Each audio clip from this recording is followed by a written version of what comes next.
serviço Embrace aqui do INPE, né, ou seja, quer dizer, Embrace é um acrônimo, o Embrace, né, é um acrônimo que quer dizer Estudo e Monitoramento Brasileiro do Clima Espacial.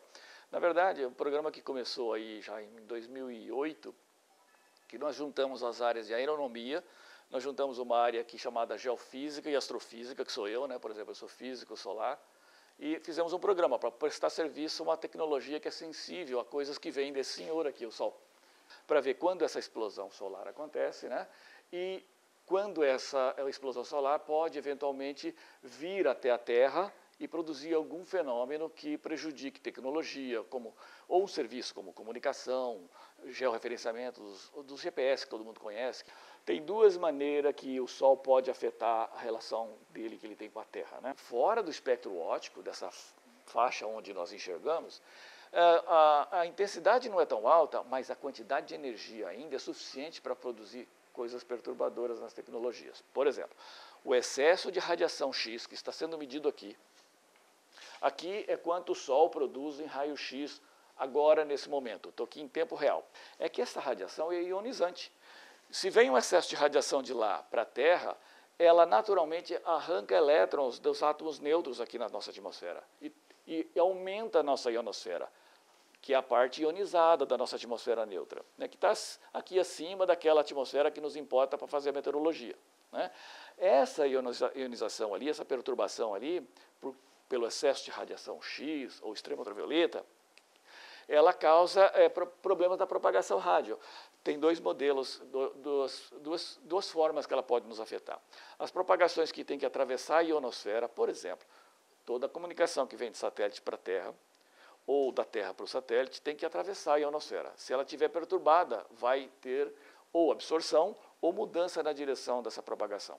Significa que eu vou perder informação quando ela está perturbada. A outra maneira dela alterar são as frequências que eu uso abaixo de 10 MHz, por exemplo, que não atravessam a ionosfera. Elas refletem na ionosfera, usam a nossa ionosfera de espelho.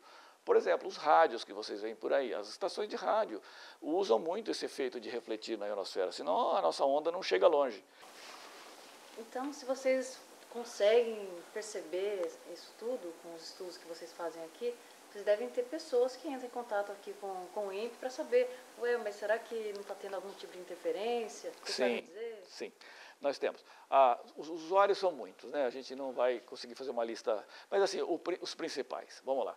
A aviação precisa de ter conhecimento de que tem uma região que está em blackout, exatamente porque pequenas aeronaves hoje não podem lançar voo mais durante um evento solar importante, que é aquela região iluminada pelo Sol, na parte que está iluminada pelo Sol na Terra. Aquela região está em blackout, significa não há comunicação HF entre a aeronave e a torre. Outros setores, é o próprio GPS, não se faz agricultura de precisão.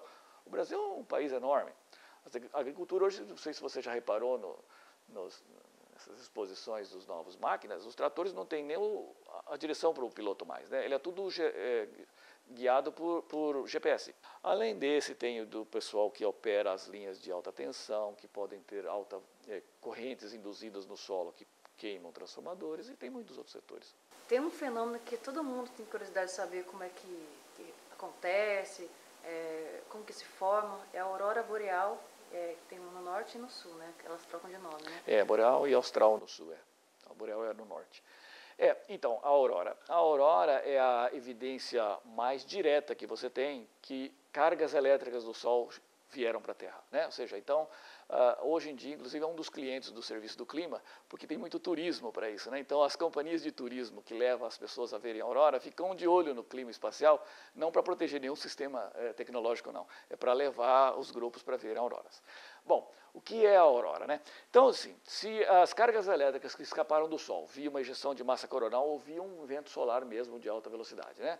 Que vierem para a Terra, tiverem com essa nuvem de cargas elétricas um campo magnético que tem uma componente que é sul, ou seja, que a ponta sul, que é o contrário do campo magnético da Terra aqui, ela consegue penetrar a nossa proteção natural. O campo magnético aqui na Terra é a nossa proteção contra essas cargas. Ao chegar na atmosfera, ela vai excitar os gases.